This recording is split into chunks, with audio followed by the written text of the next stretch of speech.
All right, we're here with Dr. Gary. This is the personal injury seminar. And you actually last night were able to attend live the personal injury attorney educational sales presentation. Mm-hmm. We had 54 attorneys in attendance. I did a personal injury attorney educational sales presentation. We got 48 of them to sign up to refer their business. 48. That was worth about $4 million in personal injury referrals annually. You saw that, didn't you? Yep. What was the biggest wow factor when you saw that? I would say when the attorneys first came into the room, you kind of see this arrogance, right, that they know what they're doing, but about an hour into your presentation, you see this oh shit moment come over them, and you realize that they really don't know what they think they know. Right. And so you saw the shift in consciousness where they actually started to becoming more aware of, like, hey, I really don't know this. And you kind of saw people lean a little bit more forward, starting to engage more with you as they were learning what they didn't know. Yeah, the body language, the facial expressions, Yep. the interpretation. Yeah, they come because, I always say they get an inflated sense of self-worth, because you got to think, you would too, if every day all your clients were asking you to solve problems.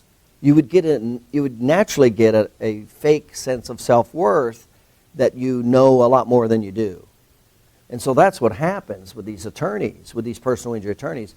So it does, can you see how that does make it a little more difficult, mm-hmm. as opposed to somebody who's just willing to hear what you have to say? Yep. So now, they come in and they thought they kind of knew everything, didn't they? Yep. Now, I covered 10 major categories of what affects a low ball offer versus a policy limit award.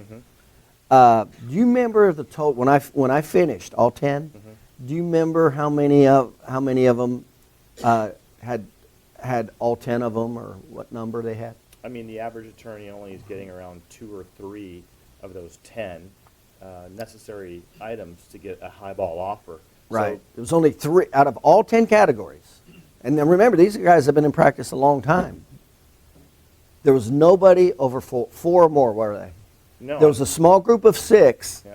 that were getting 3 of the 10. Yeah. There was only 6 in that group of 54 that were getting 3 of the categories of documentation necessary to stop low ball offers. And then there was just a few. Most of them were 1 or 2. Do you remember that? Yep. Was that eye-opening to see how much they did not know? Absolutely. I felt very smart in the room, because it Right. was like, man, these guys really don't know what they're doing. Right. And most of them are getting strain diagnosis is taking them out of the ball game right from the get-go. And we showed that, didn't they? Yep. They didn't even know it. Didn't know it. They didn't have a clue why they were getting low ball offers, did they? Nope.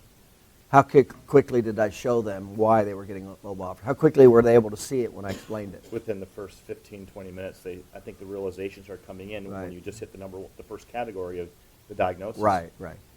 And so that's exactly what happens, is when you take them through that. So was it kind of interesting? There were attorneys in there that had been practiced 20 and 30 years. Mm-hmm. And they didn't even have the documentation to have more than 3 of the 10 categories substantiated. Right? Yeah. Is that right? And one of the reasons I always point that out is so many chiropractors are afraid of attorneys. Yeah. They're afraid to talk to attorneys. And it'll kind of make sense, because you're talking to an attorney and you don't know the law. How much of the law did I talk about last night? Very little. There's really almost no law. I mean, you very gave- little. You basically gave the disclaimer, like, hey, I'm not an attorney, I'm not giving you legal Yeah, advice. my perspective was from the doctor's perspective. It wasn't from the law. Mm-hmm. But so many attorneys, I say this all the time, chiropractors, so many chiropractors are afraid to talk to attorneys. They're afraid to. Now, also, we knew what to say too, right? So it does help when you know what to say, right? And I think that what you did a really good job at is you made it a safe environment to communicate, because right from the get-go you told them, like, listen, this is not your fault. It's the doctor's not giving you the documentation that you need. Well, there were a lot of techniques I used last night. That was one of them. Yep.